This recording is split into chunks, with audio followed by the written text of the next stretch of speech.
So it is not just the shocking details of this crime that's getting people upset.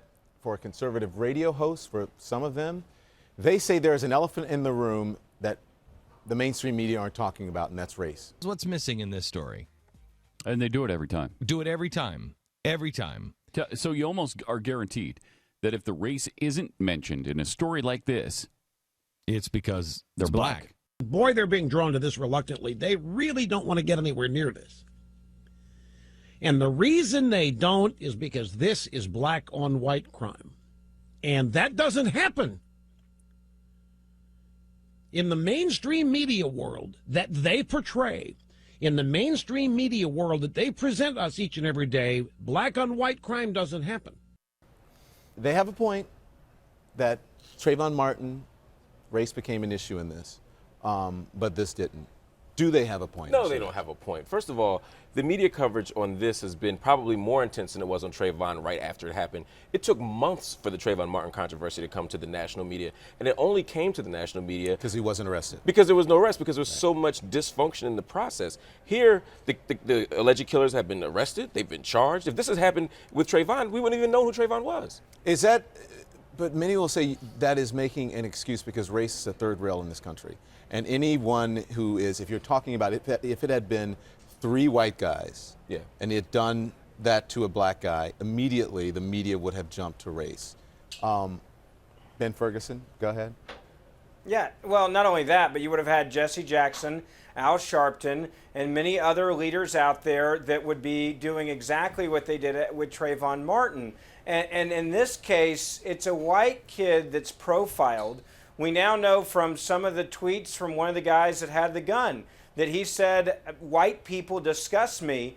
And another time he said, I hate all white people. And there was multiple tweets based on race in there, dropping the N-word and then saying I got the whiteys and that kind of thing. This is a crime that it's pretty obvious had some racial implications to it, truly. By those that did the crime, they go out and find a random white person who's running and kill him. How does race not be a part of this? And even the issue of, can it be a hate crime? I have yet to meet anybody who says that killing a white person isn't a hate crime.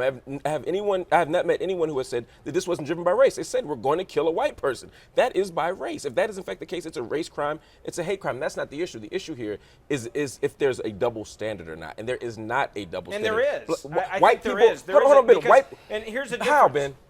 Here's the difference.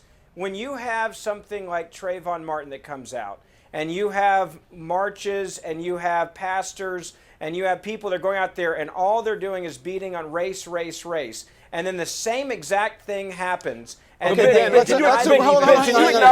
do point by point here. Let's do point by point. So you said you'd have pastors coming out. No one's stopping white pastors from coming out and saying anything about it. If it is, so white pastors can have the opportunity to come out if they want to. Ben?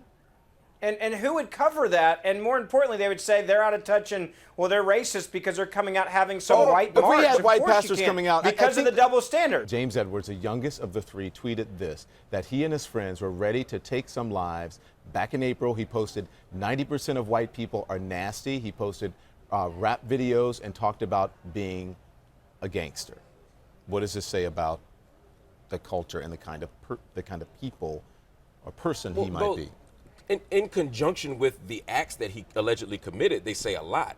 But there's no way ahead of time that we could look at someone who celebrates rap music and do some criminal intervention. If we did that, we'd be intervening on half of America and many young white people in the suburbs. But you don't think that the media would be jumping on this if let's say the situation was reversed and they said, oh well, 90% of black people are bad and we're gonna go out and kill people. I think people would look at that as a sign of something problematic and they would use that as evidence for a hate crime. I think the same thing should happen here. All I'm saying is a week after the murder, it's too early to say that we haven't done it. That's all I'm saying. But Mark, give it some time. Then I got to go quickly. Hurry up. Here's the core issue. If this would have been switched and those tweets would have gone out, we would have had the first charge be a hate crime, and there still has not been a hate crime charge to any of these 3 people. That is the double standard at its core.